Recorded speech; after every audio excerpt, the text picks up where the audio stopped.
All right, so we're live, we're starting, and hi, thank you, and welcome to the Body Mind Index. I'm Jerry Pujals, your host, and I'm looking forward to a phenomenal time with you today talking about body, mind, and all things wellness. As I said earlier, today is our very first YouTube Live. So please excuse us, and I'll apologize in advance if anything is glitchy or if anything is not as smooth as it should be. It's because this is our first run. So please communicate with us through the chat if you find that anything is not working for you. We want your feedback. We want to hear about it. So the first thing I want to tell some of you that have not ever heard me before is the reason why I'm here. Like some of you, I'm an entrepreneur. I've been in business since I was 21, 22 years old, in real estate for over 25 years. And at some point, not that long ago, and let's be honest, about 7, 8 months ago, I went to a doctor's appointment. And at my doctor's appointment, I was told that my blood pressure was high, that I should come back the following day. Knowing that I was significantly overweight, I knew that going back to the doctor the following day to get my blood pressure checked again was not going to provide a different result. So I kind of figured that I better do something. So I didn't go back to the doctor. At that point, I got scared enough to realize that I needed to do something. I went down the wormhole and started to study things that I can do to change the trajectory of my health. And after trying every single diet and after doing every single, all the yo-yos that I've done over the years, I realized that I couldn't do the same thing over again. And I came across certain things that allowed me to shed weight in a healthy way, but very rapidly. And I lost over 40 pounds in 60 days, which I know to some people, you're probably thinking, well, that sounds like it's too fast. The body, what I've learned now is that the body really wants to get rid of excess fat. And if you do it in a healthy fashion by eating the appropriate foods and doing it in the right way, you will shed fat. I'm down about 80 pounds now, probably have about another 40 pounds to go to get to my optimal body weight. But a lot of things are going in my direction. And the reason this channel came to be was because people were asking me what could they do to lose weight, and I was needing more accountability. So how much more accountability can you provide yourself than telling people what it is that you're doing and what it is that you're going to do? So it forces you to sort of get up in the morning, put one foot in front of the other, and get on with it. So I'm happy to say that I have great days. I'm sad to say that sometimes I have not such great days. Today, I meant to get up and go on a 10, 12-mile walk this morning. I never got up. And that just happened today. So I'm about as human as everybody is. But as I was talking to Virginia, who I will shortly introduce,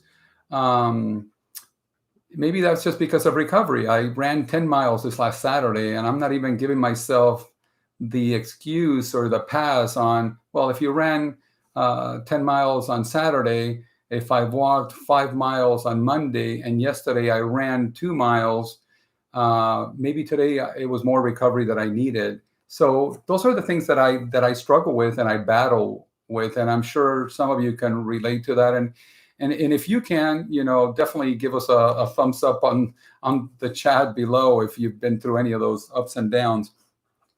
So I want to really just tell you about Virginia Parrish. Virginia was on our prior episode, and because I enjoyed that episode so much, I decided to ask her if she would be our first guest on our live channel, and she said yes, and I'm so grateful. The reason Virginia's here is because she trains at a studio in Santa Elena, California, and anything that she puts out there has been not only impressive for so many reasons, but inspirational for so many other reasons. So when I think I'm having a hard day and I can't get up in the morning, I think of people like Virginia as my inspiration and why I should get up in the morning. Virginia is single mother of 4. Um, she trains clients all over the United States. She gets up, she goes in the morning, and she has good days and she has bad days like anybody. But what I love about Virginia more than anything is her authenticity and how she presents herself.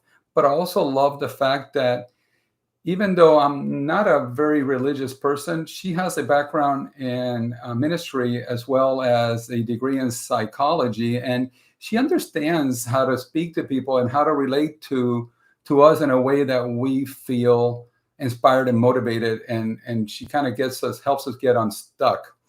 And I merely get that just by what she puts on our Instagram and social media. I get a lot from that just through osmosis. I could only imagine if you were a client of Virginia, what you'd get. And I think those testimonials speak for themselves. So I just wanted to say welcome. Thank you. Thanks for having me. I really appreciate it. I'm so happy you're here. And again, it feels, last time we were here, we had a little more space between us. We had the mics, we had things set up a little differently because we're in this format. I'm trying to get used to talking to you so close. Right here and then here. Yeah, I'm actually kind of conscious about, I should have probably brought some gum. But I haven't chewed gum in 6 months because I haven't eaten salt, oil, or sugar in over 6 months. I haven't, my diet has dramatically changed. I removed caffeine and alcohol from my diet. I've done a lot of those things. And then as the weight started to come off, I started to just want to move my body more. That seemed like the next logical step was to move my body. Sure. And I know that for a lot of people out there, it's different. For a lot of people out there is, let me move my body. And when I move my body, I will not feel the urge to eat junk food. The minute I start working out, I feel like that will regulate my eating pattern. Have you ever seen people, and I know that this is a little bit off the questions that I was going to ask you, and we'll get to those, but have you ever seen that where for some people for me, it was, I need to drop some weight because doing push-ups hurts my shoulders when I'm 100 pounds overweight. Right. So the minute I can lose some weight, then I can do push-ups without feeling joint pain. Yeah. I start to like push-ups again. Right. Yeah. And then there are people that are saying, no, I got to go. I have a cousin who's who's been a bodybuilder, and now he's wanting to lose some weight, and he's like, but Jerry, I need to get to the gym. I need to lift heavy for me to feel like I can get my nutrition in control. So what are your thoughts on that, and why does that happen? I think everybody's different. I would say most people are like the opposite way of how you were. Most people do better if they start moving, and then the work that they are putting into their workout does make them want to eat better. But I do see some people who are similar to how you were. I have a client who, she's in Oregon, and she's a nurse practitioner, pediatric nurse practitioner. I could not get her to commit to her workouts. Like, it was like she would be very sporadic with them, but she actually started dropping weight pretty quickly because she followed the diet plan that I gave her. And so, which isn't typical. Like, most of the time, if somebody's not hitting their workouts, they're probably not hitting their diet either. But she was a different story, and she's dropped 45 pounds in the last, 6 or 7 months now. And now she's working out consistently as well. She's hitting the gym. So she did it backwards. Other people sometimes do it like what we call backwards because of what's typical, but it doesn't really matter. Like, usually whatever choice you could commit to that is positive, it's a domino effect on your other choices. You just have to have that commitment. You committed to eating healthier, and that helped you get into your workouts. From the business that I've been in for many years, it seems to me that, and I said it in one of my bios that somebody may have read, where I said I got into real estate. I became very successful very fast. And that excess in let's say excess in success became excess in excess. It became, okay, now I'm working, I work all the time. Real estate is a 24/7 business, because even though you leave the office, you leave the phone somewhere else, it's still in your head 24/7. You really don't pull away. When you're on vacation, you're thinking about that transaction that you're probably missing out on, or what's going on with the ones that you do have that you left somebody else caring for.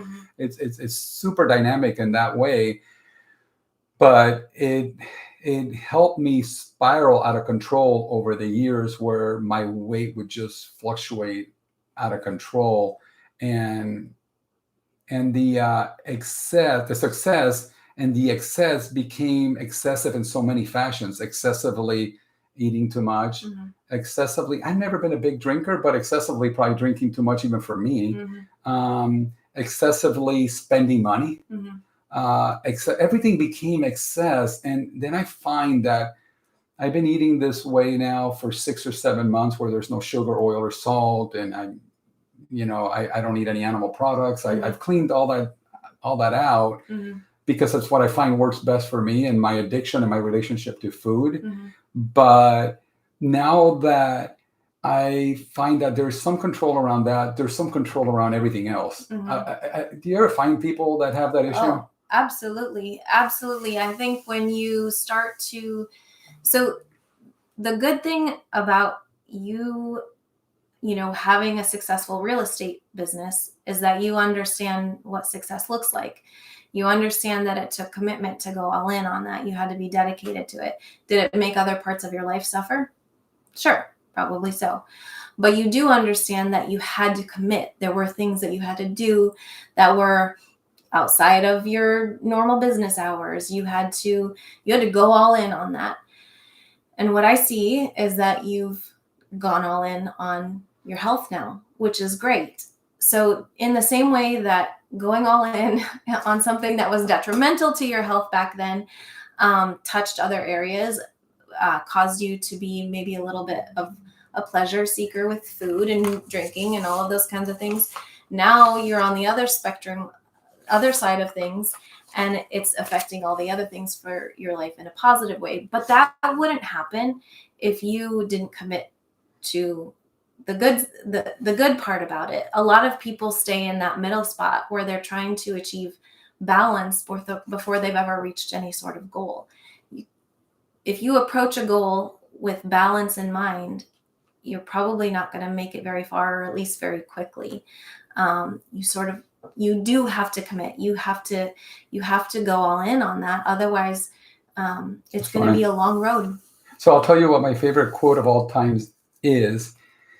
And I don't know who the author is, so maybe I want to plagiarize and steal it, because I've said it so much over the years and I can't find I thought it was Earl Nightingale, but now I find that it wasn't Earl Nightingale. There's a quote that says, every great achievement is preceded by a period of fanatical dedication. Okay. So that aligns a lot with what you said, right? Yeah, absolutely. So there has to be a period of that.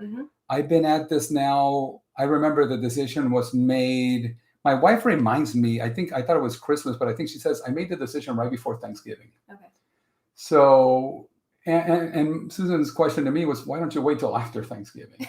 But sometimes when the decision has to be made, it has to be made. It's now, yeah. And it is now. And Susan will tell you that it was like a gasping for air. Like I just knew something had to shift because it was life or death. I almost felt like it was really life or death. Sure.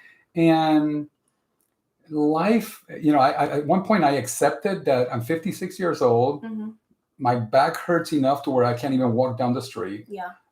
Back surgery is probably imminent. It's going to happen. And all these things were spiraling out of control. So I thought, well, if this is just the way it is, it's just going to be pain all the way to the end.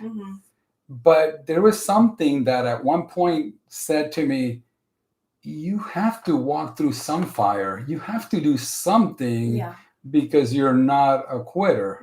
So that was kind of the beginning of that. Okay, I told Susan, I'm just going to start.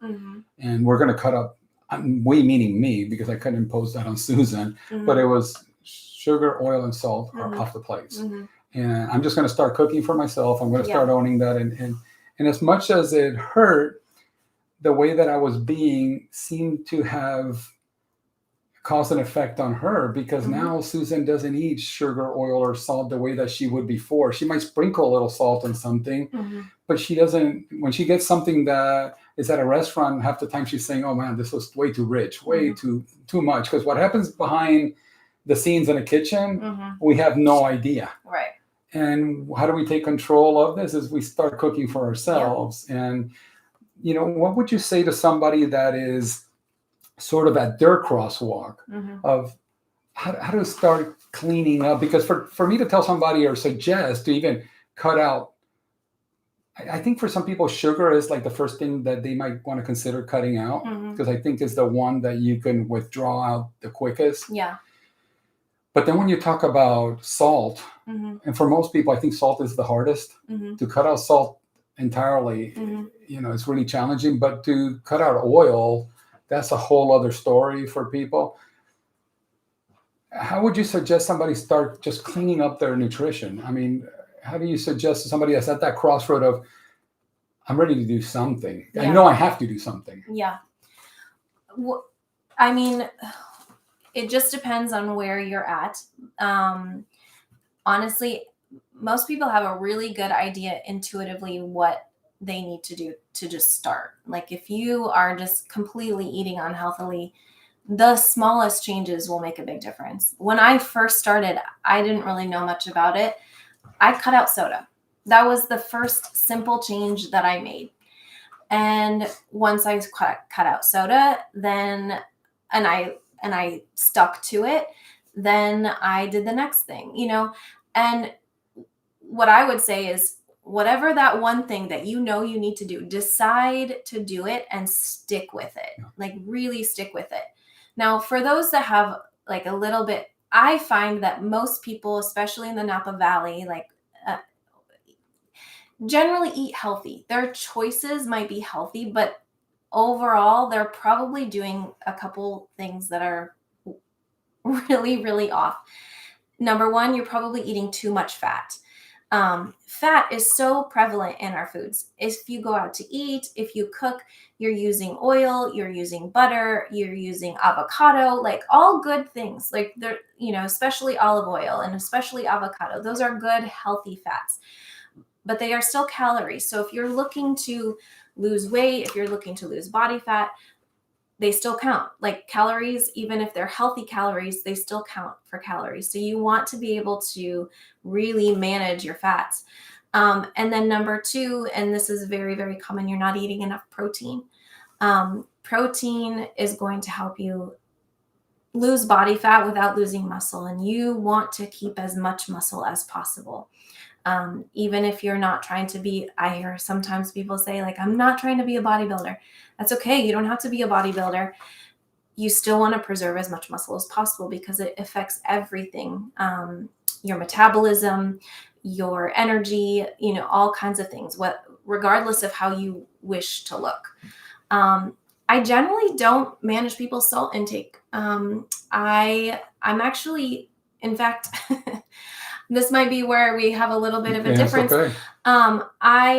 I am a proponent of more salt, to be honest with you, because if you are managing your fat intake along with your carbohydrate intake, then you probably need some salt. If you're eating a really healthy diet and exercising, salt is an electrolyte.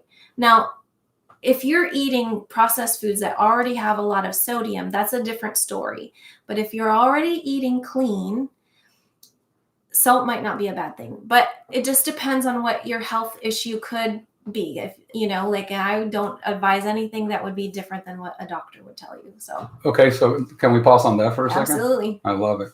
So yeah, I totally agreed how you followed that up, because you're saying that as long as you're eating healthy, Mm-hmm. because what I believe happens is that a lot of us will use the I need more protein, or I need more salt, or the body needs salt. Mm-hmm. But I think it's understanding how much protein the body really needs and how much salt the body really needs. Because if one does not even have an idea what that is, then you have no idea. If you don't even know how much salt you're consuming, then you don't know if you're consuming too much or not enough. I do agree with you that if you, like the day on Saturday when I ran 10 miles, that was a good day to have electrolytes Oh yeah, in my you need some Camelback. salt. And those electrolytes have salt in them because they're replenishing what you're putting out.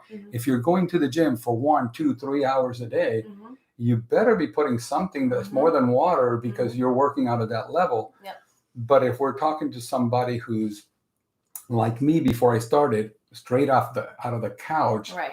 and worrying about how much protein I was taking in, how much salt, or that the body, because this particular diet says that oil is good, and then oil becomes something that's super calorically dense because a pound of olive oil has 4,000 calories, a pound of lettuce has 300. So it's apples and oranges, and then the idea of eating nutritionally dense opposed to calorically dense is a thing, It's definitely a thing. And if you're like me, where satiating is something that I struggle with, how do I satiate so I don't feel like I need this dopamine hit to go out there and get more of that feel good pleasure whole thing? It becomes a slippery slope. So no, I agree with you 100%. And I also listened to a Rich Roll podcast just yesterday with Susan, and it was phenomenal because it also talks about the gut, the microbiome, and how do we keep a healthy gut, and that just really starts to go deep. But I don't even want to go down that in this particular episode, because that's an episode in and of itself. Right. If we talk about how we can take care of ourselves from our gut, but right now we're talking about people like me before I started. Super sedentary through COVID, even became more sedentary, gained more weight, and was under a lot more stress than I thought I was under. Yeah. Which I wish I had a picture to show you, but my face and everything was so big and puffy and veins and just almost distorted from all that was going on during those times. Yeah. And I thought, and during those times, I would have told you, life is great. Yeah. My kids, we lived in 2 flats. We lived in the downstairs flat, downtown Napa. My kids and their family lived upstairs. We were a pod. Life couldn't have been any more close and fun. But the devastation that COVID did on a lot of us was it was unseen, right? You couldn't see it. But now I look at some of those pictures and I say, oh my God, the stress was real. Right. Right. Yep.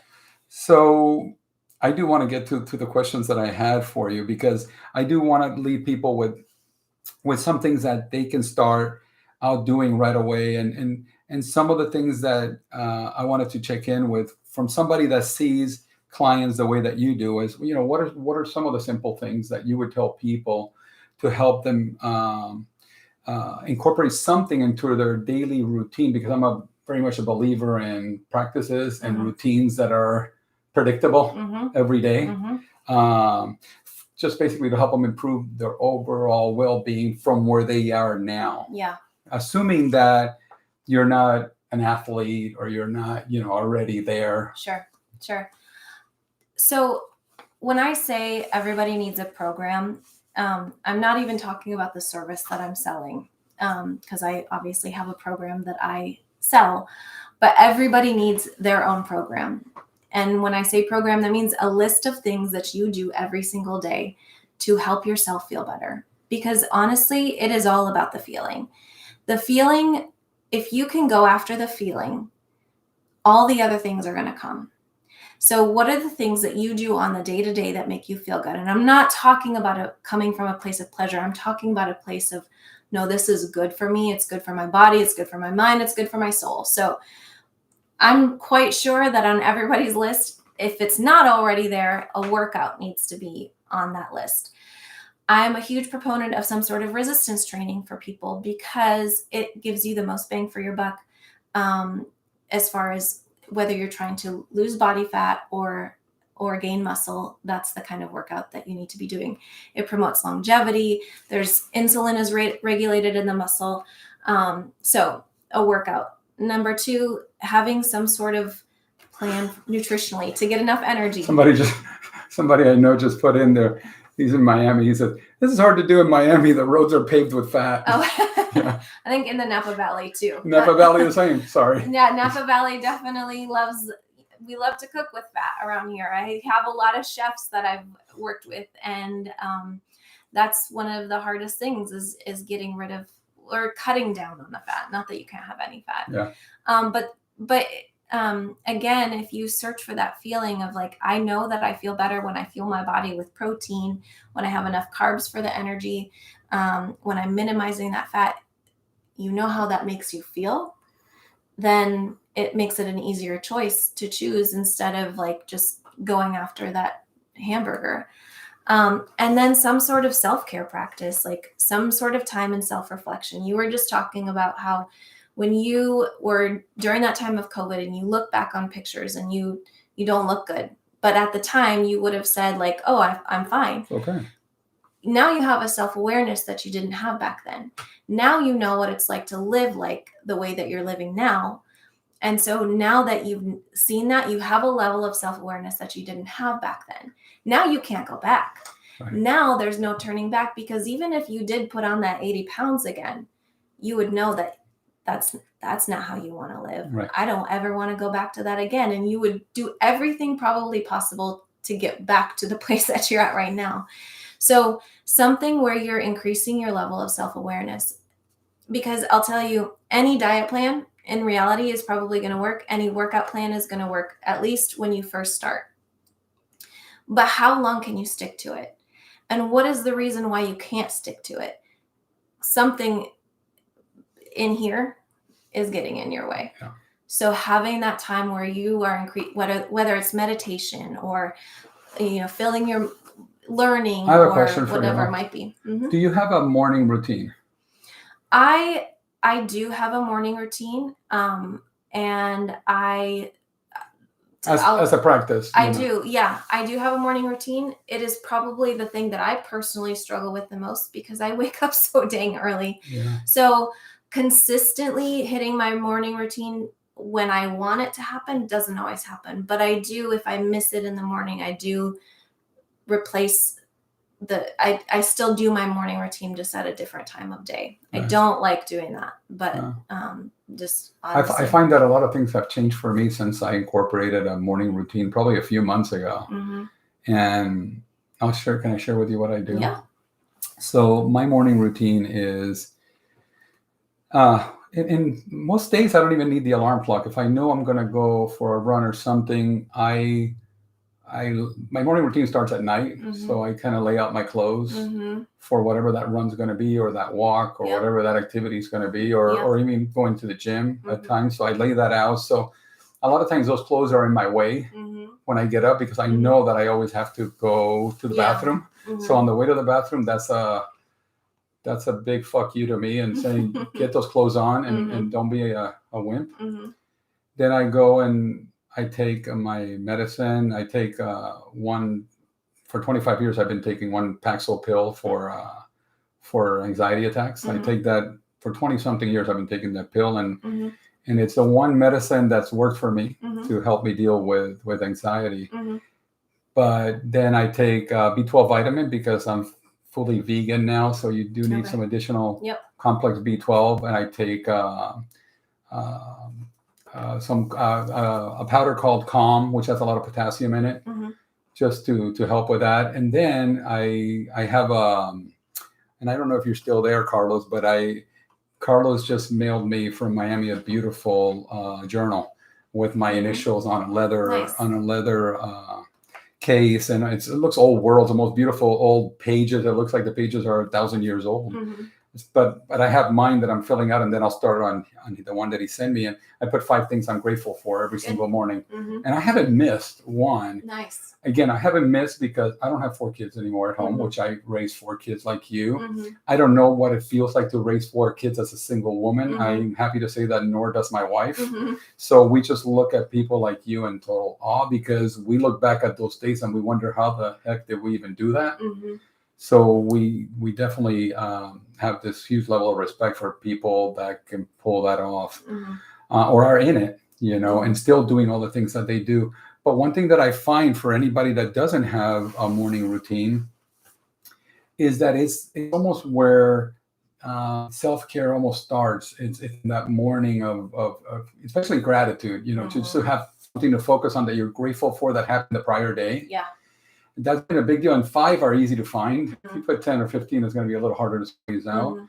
But then from there, it's whatever that workout is going to be that day. There's got to be movement every single day, even on Sundays, even if it's just a walk. The body, I've learned now that the body really is made to move. It's not made to be sedentary. I agree. And we can go deep into that in another podcast because the body wants that and craves that.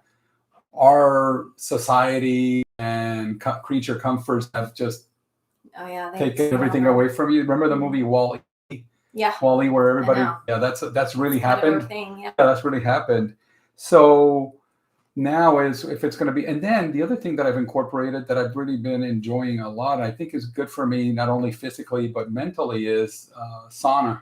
And I'm doing that 3 to 5 times a week for a minimum of 20 minutes, sometimes 30, sometimes 40 minutes in a sauna. And I'll tell you, if you have stress and you ever want to relieve some stress, do you guys have it at your club? We don't have it, no. But I love the sauna. I think it's great. I love your morning routine. I think that's great. I don't, personally speaking, I don't have that much time in the morning. My alarm goes off at 3:50 in the morning, and I'm out the door by 4:45. So I have when I'm on it, I have about 15 minutes to be able to journal, to, read, which is usually just my simple morning, I get ready, all those kinds of things. But, and then if you're anything like my wife, you can probably get your hair and makeup done in under 15 minutes. Oh yeah. No, it's quick. It's really quick. Like when you're a mother of 4, that happens like this. Yeah, no. It's very efficient. But I love what you said about gratitude. I think gratitude is the key to a lot of doors, whether you're talking about joy or being present in the moment. But I also think that a lot of the thing that is missing from most, because a lot of people can sit down and write down 5 things that they're grateful for, but gratitude is really, if you really are grateful, it's action. If you are writing down, like, I am so grateful for my life, well, writing it down is great, but how are you showing that on your day-to-day through action? Are you showing that by actually taking care of the body that you have? Are you showing that by treating your relationships well? Are you showing that by helping the next man? And so that's one of the things that I talk about a lot, is that if you're truly grateful, gratitude is action. I love that. When you have a family member or a close friend that passes away, what happens oftentimes, if once you deal with the grief, you realize, like, man, I get to live, like, I'm still here. So what am I going to do? And in that moment, that's probably one of, anybody who's dealt with that, it's one of your clearest moments when you realize, I have to do something with my life. And what do you usually go to? You go to, what should I do? It's some sort of action, not just like, oh, I'm so grateful that I get to live. You're looking to attach it to something that you're supposed to be doing. And the challenge is, in that moment of clarity, staying with it. Because if we can actually do that every single day, we've just totally transformed our lives and the people around us.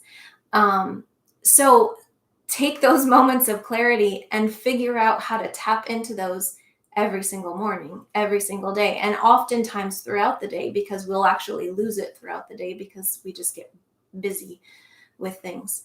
But tapping into that regularly, that's going to be a game changer.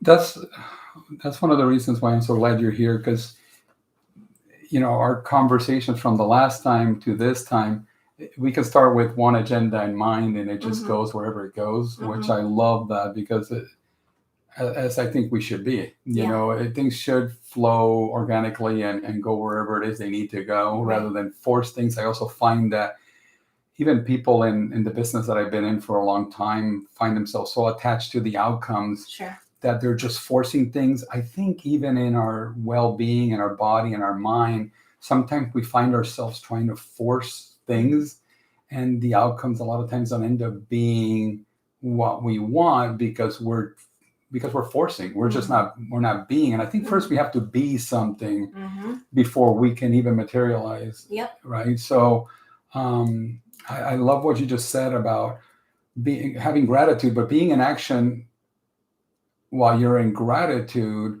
I think really, really does go hand in hand. And it speaks to me because, yeah, if I want to be a better husband, or if I want to be a better friend, you know, it all starts with an action, and what do I do?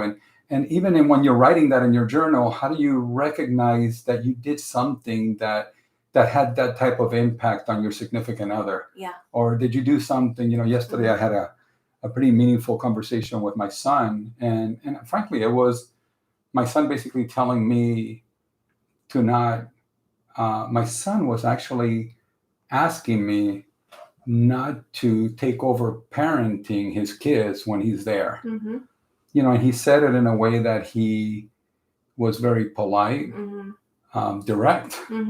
Not surprisingly direct, because Jerry's always been very direct. Jerry Jr. has always been very direct, but it surprisingly hurt me more than I thought it would have. But what I found, and Susan was impressed by it, was that I had the bandwidth because of the exercise, because of eating better, because of self-care. I had the bandwidth to accept that information calmly and grow from it, rather than fight with him and start engaging in a battle of who's right and who's wrong here, which had nothing to do with the conversation. He's just telling me his truth. Yeah. And at this point in life, his truth is all that matters, because he is the parent. And those are his kids. Yeah. And my job is to be the grandparent. And maybe if I want to have a side conversation with him privately about that away from the grandchildren, that would have been a more appropriate way of doing it. Right. Rather than saying, this is not a safe beach to be in, let's leave this beach. And he's like, wait a minute, no, we're not leaving this beach, because this is the beach I told him we were going to come to. Yeah. So thank you. And you wouldn't have probably realized, like your wife said, you know, you were able to self-regulate because you've been through these things. And anytime you embark on some sort of fitness journey, really for most people, it becomes a journey of personal development. And so when you are working on yourself, you're realizing, okay, well, now that I am trying to stick to a diet, I'm going to have to exercise self-control. You're automatically using self-regulation techniques in order to just stick to that diet. And like you said, it starts to touch all these other areas of your life as well.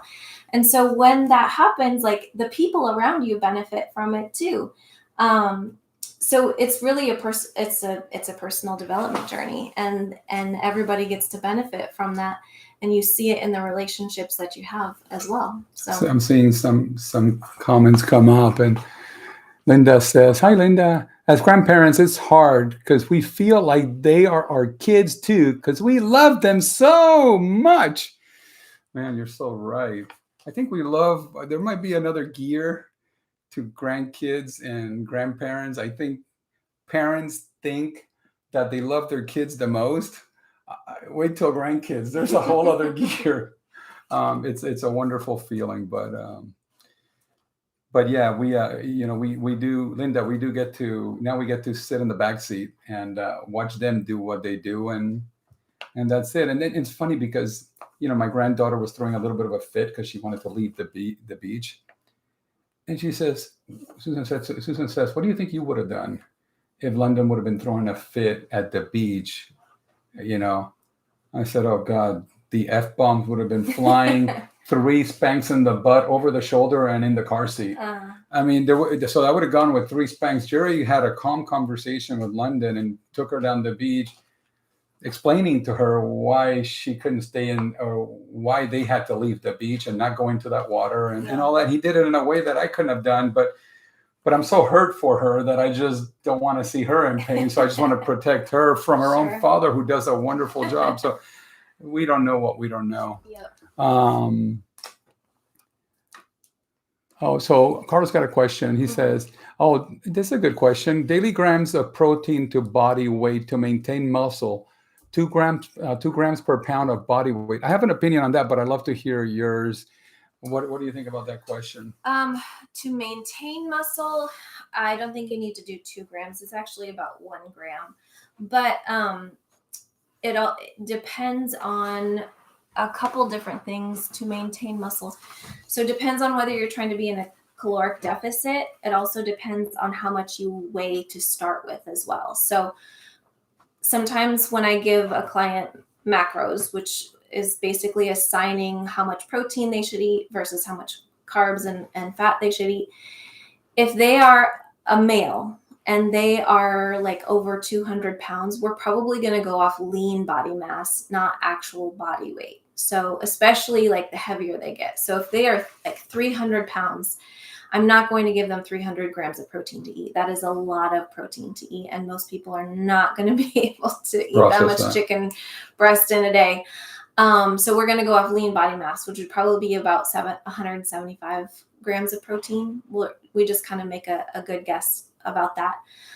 If you're smaller, or if you're in if you're on the lighter side, say you're 160 pounds and you're trying to lose some body fat, then I would keep the protein a little bit higher. So I wouldn't drop it to lean body mass. I would keep it at least at 1 gram per pound of body weight, maybe even go up to as much as 1.5 at the highest, but 1.1 to 1.2 is generally where I stick around.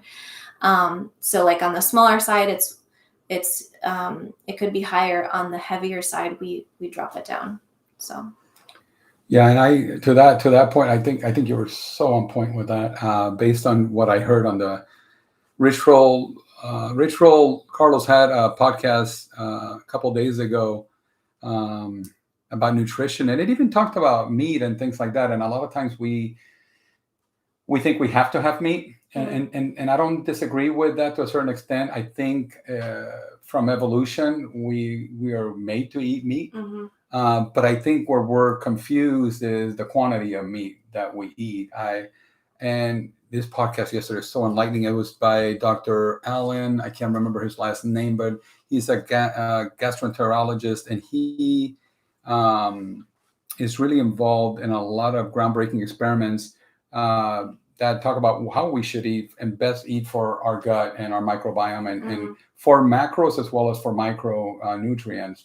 And the one part that I think we're all getting it wrong is that grains, fruits and vegetables are the primary, and meat protein, if you have them, should be the garnish. It's very small quantity. It's not like a 7-ounce or a 12-ounce steak and all that. But again, I was a proponent of that forever, and I ate, a 12-ounce steak and no greens whatsoever, because if you're a meatitarian, then you can just live on protein alone. But it's really hard, from what I've learned, it's really hard for the body to process that much food without fiber.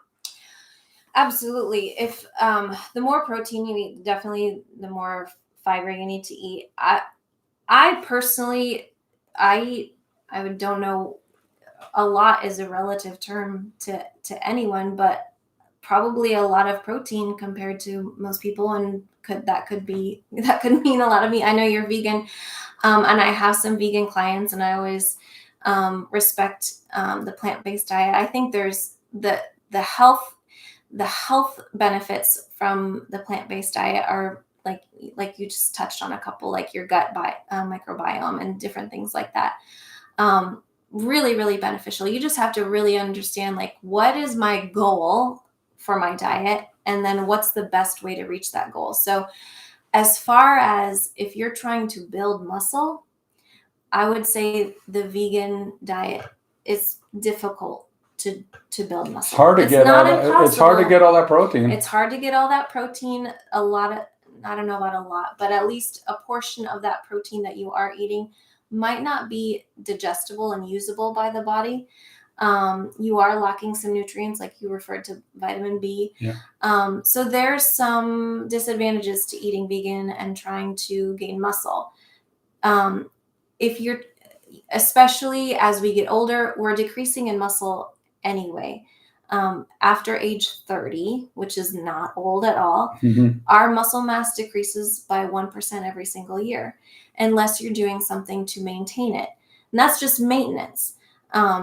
You have to work harder if you're trying to actually gain muscle. I will tell you that almost everybody that I see that comes in either the doors of St. Fit or through online client, everybody needs more muscle.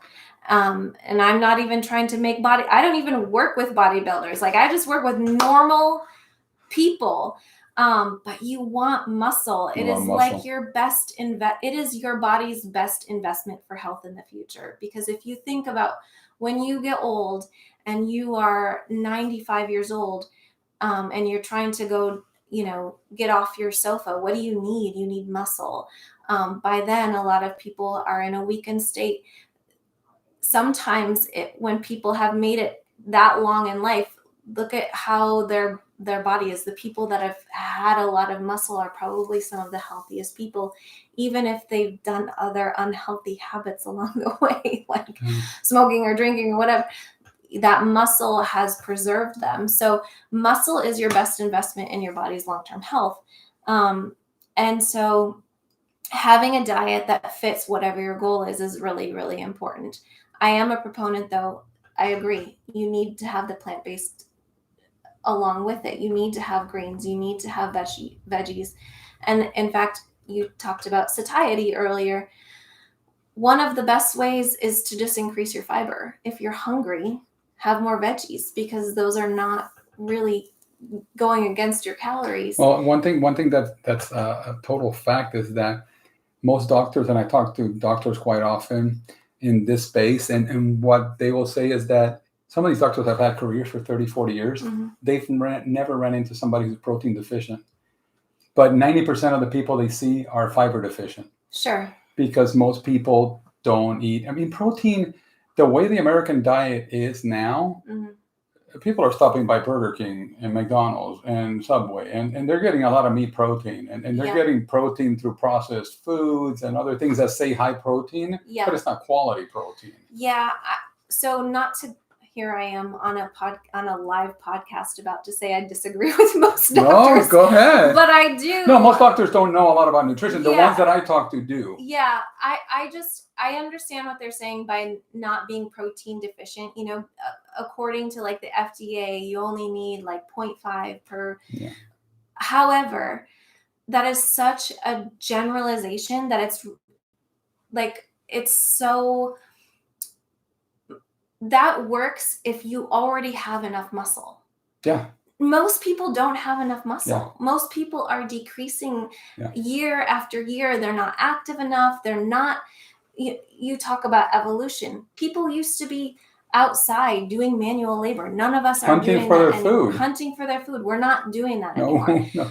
Have a refrigerator full of food. And when you did hunt for food, that was good quality protein. Yeah. So sitting at a desk all day eating McDonald's, having 0.5 grams of protein per body weight, that is not enough. Right. I'm sorry. It's just not enough. So I disagree. I think most people are protein deficient. I think most people need better quality protein in their diet so that they can actually see their body change. Now, once you reach your goal, and once you've gained muscle, then you can kind of switch things up. If you want to switch to a plant-based diet, if you want to switch to something else that you think is sustainable for you, then go right ahead. But I've had 1-2 DEXA scans done since I started this. I wish I would have done one all the way from the beginning. So I started this about 280 something pounds. Yeah. When I started. And I removed sugar, oil, salt, animal products, caffeine, and alcohol. So that was pretty much a cleaning up the slate. Yeah. The first time I checked my body composition, my body weight had gone down, I think, by the 40 pounds within a couple months. Muscle mass, I wish I had it with me. Muscle mass was something, and body fat had dropped by a lot. Muscle mass had not dropped. I think it stayed the same. The following one, which was a couple months later, body fat dropped some more, and muscle gain was like 1 pound. So I didn't have any muscle erosion. Mhm. This one will be interesting because I have one coming up in a week or two. Mhm. Yeah, less than 2 weeks. Mhm. And that one I'd love to talk to you about because that one will tell a lot because I'm really in a plateau now. Mhm. I've gone as low as 200. I'm not able. I haven't been able for like a month to lose weight. I'm really staying at that 205 to Okay. 207. Yep. And I'm curious to see if because of I'm picking up muscle. Mhm. I'm hoping that that's what it Mhm. is and that I'm losing fat. Mhm. But I'm really curious on this round. Mhm. Why am I struggling to break through that plateau Yeah. when I haven't hit very many long plateaus like this? This is Mhm. like an over a month plateau. Mhm. So Mhm. it'll be interesting to see. Yeah. It could be a number of different things. Most of the time when we hit a plateau like that, it could, you might need a change in stimulus, whether it's with your workouts or you might need to switch up your diet. Yeah. I have a client who I don't do very many one-on-one personal training sessions anymore. I do mostly online coaching, but I do have a client who I've worked with before. She's in her 60s, and when she first started, she wanted to get strong, and she came to me because her doctor said you need to have more muscle because you're at risk for osteoporosis. You know, all these things. So she came to me wanting to get strong. She wanted to build muscle. She would come to me 3 times a week for her workouts. So her workouts I knew were solid. They were weight bearing workouts that should help her build muscle. And when she first started, we had a good jump. She lost body fat. She gained a little bit of muscle, but she has never really been able to get the muscle that she wants. And the reason why is because of her diet. She has been so wonderful with her workouts, but very, very stubborn with her diet. It is so much harder to gain muscle than it is to lose fat. You can make minimal changes to start, especially if you're trying to lose body fat, and see progress. Everybody's afraid of building muscle, but it is so difficult, and you have to have your diet on point. You actually need to eat at least at maintenance, probably in a little bit of a surplus at least. And I hear that muscle helps burn body fat. Muscle helps burn body fat. Muscle it helps control your insulin. Like if you have high blood pressure, like depending on which doctors you're listening to, they'll say the same things I am. Dr. Gabrielle Lyon, she talks about the benefits of muscle and how if you have high blood pressure, maybe it's not an actual sugar problem. Maybe it's that you're not having enough protein. You don't have enough muscle in your body. And all these sort of things. So muscle, when I say it's your best investment, it really is. It's not just a vanity thing. But to build muscle, you have to do strength training. It's not just about eating protein. No, you have to have your strength training and it's not just protein either. Right. It's actually your carbs. Right. You need carbs in order to build muscle. And I appreciate that for sure. Mm-hmm. I struggled with that one a lot. Yeah. To go into eating carbs, especially when I lost my 40 pounds. I lost my 40 pounds by cutting out everything. So I wasn't even eating pasta. I wasn't even eating sweet potatoes. I was strictly doing greens, vegetables, and things that were super clean and no complex carbohydrates. And when I talked to one of the doctors, Dr. Lyle, who co-authored the book, The Pleasure Trap, Dr. Lyle says, yeah, you will miserably fail if you continue to eat this way because it's not sustainable. Correct. Your body will require complex carbohydrates and it will require more protein and it will require, so he did explain it. And evolutionarily, he says that he's a proponent for meat, just so you know, not gross amounts of meat, but he does believe that humans are here to eat meat. Yeah. To the disagreement of his best friend and co-author, Dr. Alan Goldhammer, who says, no, we don't need to. We don't have to. I mean, we may have evolutionarily done that, but we don't have to eat meat. Yeah. However, Goldhammer will also say, if you're trying to build muscle or if you're trying to do that, or if you're trying to, or if you're an athlete or somebody trying to do these huge gains, then yeah, he will probably relent Yeah. to the fact. Yeah. It's sort of like, I sort of relate it to if you are somebody who has a couple $100,000 in the bank, you might be able to take the weekends off. You might be able to take 3 vacations a year. Right. If you're swimming in debt, you're probably going to have to work weekends. Yeah. You're probably going to have to Yeah. maybe work 2 jobs. Yeah. The same kind of thing when it comes to your diet. You know, where are you? You can't make broad generalizations and say, well, you don't need to eat that much protein, or you can't, you don't need to eat animal protein. Well, where are you starting from? Because maybe they're starting at such a deficit that they need that protein to help them get to a place where they're okay. And then, once you've achieved that goal, you have the privilege of balance. I think balance is a privilege. Balance is a word that we throw around a lot. But like I said towards the beginning, we're never going to get anywhere if we approach any sort of goal with balance in mind. We need to have that commitment of, I need to reach this goal. And then once I've reached that goal, then it gives me options. Yeah. Yeah, and I would also say balance is not only a privilege, it's earned. It's earned through a massive, exactly. through massive action. It's earned. Yeah, earned is probably a better word. No, I love it. I loved it. Yeah, it is when you're in balance, you do feel privileged. I mean, you do feel, wow, I can do this, I can do that. Before I couldn't. But it is a highly earned privilege. Yep. I love it. I really love it. Let me check in the box. Well, actionable gratitude is the panacea for all that ails our spirit. That's well said, Carlos. I love it. Anybody else have any questions? I want to start wrapping up to stay like within the hour, which I think is a good amount of time to keep you hostage in here in our tiny house studio. Did you see how we changed it?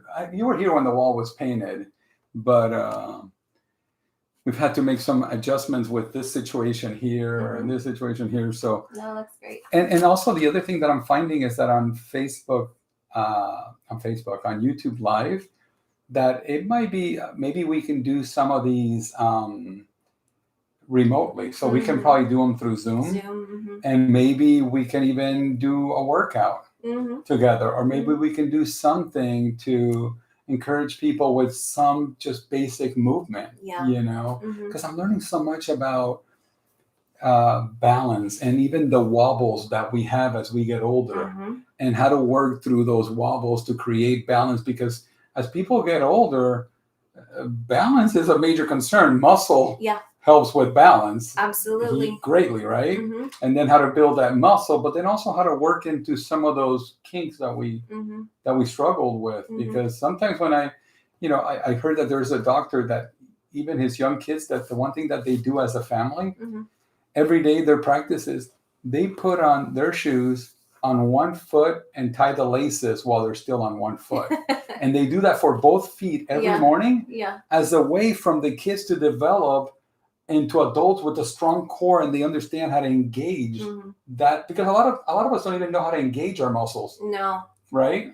So that's another thing. And now that I'm running, engaging your gluteus to engage so you can go for a longer and a faster run is a thing that I wasn't even aware of. That was a thing. Right. I wasn't even aware of that there's a proper way to run. Right. And most people don't know that there's a proper way to run, that there's proper cadence, that there's proper form.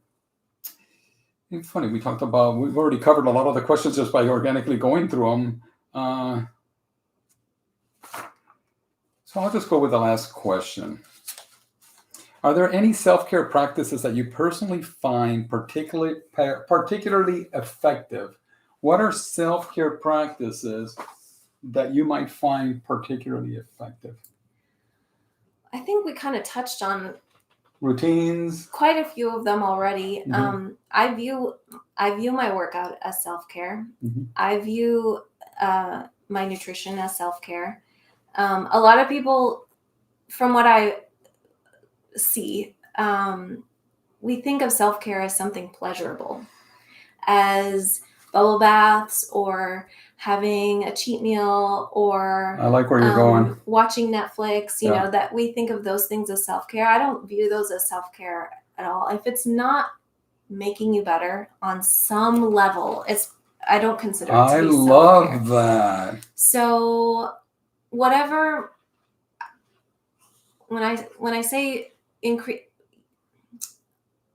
on your fitness journey, your level of self-awareness should be increasing. So, you know, I'm kind of picking on balance today. The reason why I pick on balance is because you have to realize, like, what is it that you need? Not what is it that you want? What is it, you know, because you referred to having a little bit of a regret waking up this morning and not going on your run. And that's a question I can't answer for you. You are the one that has to answer, did I do the right thing or did I do the wrong thing? Was it that my body needed rest or was it that I was being a wimp? I don't really And know. lazy. You Yeah, don't know. You don't know. I have no idea. Only you get to decide. Yeah. And you have to have the awareness to realize, like, okay, wait, I was being a wimp. Or no, my body really, really needed that. Yeah. So the best self-care is using your awareness to realize what it is you need to care for, just like you would for your kids. So when you have children, especially when they're small children, and they're getting cranky and tired, what are you going to do? Make them go on a walk? Heck no. Right. You're going to give them a nap. Right. And we make that mistake all the time as adults, is that instead of giving ourselves what we need, we cover it up with something else. Like, we might be really, really tired. So what do? We eat. Or we might need some alone time, but what do? We're going to have a glass of wine instead. So really understanding what is it that I actually need, and then implementing something to solve the actual problem. I love what you said, because, you know, the one thing that you just made me aware of is, you know, I try to go, when I'm going to get up at 4 or 5 a.m., I try to be in bed by 8:30. I didn't go to bed till after 10 o'clock last night. Okay. So that was probably the beginning of the end, because I went to bed so late. And then my body probably did need to recover from all the running and the beach walking and sand walking that I've done and things like that. So yeah, I'm having a hard time giving myself a pass. And then there are certainly those times where a wimp would be in order. It's like, just baby time, you know, just like, what the heck's wrong, you know, this day. And it can be a mental factor that day, you know, it could be a slight depression. It could be, who knows what else could be in there. Right. But I love what you said about, self-care being, and I keep calling it walking through the fire. I just imposed, I don't know if you saw the post on my Facebook, I'm going to do a 24-hour walk around Napa. And the reason I want to do a 24-hour walk is because the idea of walking for 24 hours excites me. The idea of just being alone with me, walking maybe from noon to noon, nonstop, with the right nutrition, the right hydration, the right thing. I just love it as a goal. And I consider it like walking through fire, like my attempt to summit Mount Whitney. I just love that. And I already know that in 60 days, I'm going back to give it another shot. You know, so to me, that's self-care. You know, so I equate it to that. So I love that you said that it doesn't have to be a deep tissue massage or a mud bath or champagne bubbles and cheese with the girlfriends. That has a place in self-care, but it doesn't necessarily have to be that. Right. Yeah, no, self-care looks like all kinds of things. As long as it's improving your state of being in some sort of way, I would say that's self-care. Anything else is maybe just a treat. But yeah, definitely, I think, like, I'm a proponent of deep tissue massages and all that kind of stuff. Me too. Especially when you've been working really, really hard. Me too. You just have to have that level of self-awareness where you're really understanding what it is you need at any given moment. So what, if somebody wanted to get a hold of you, where do they get a hold of you? One of the best ways to find me is actually on Instagram, because I'm there a lot. I post a lot. You can kind of get to know me there. And my username is @Queen 3_VEE, 3_. So you can find me there. You can also find me through St. Fit in St. Helena. I'm one of the coaches there. I also manage the gym.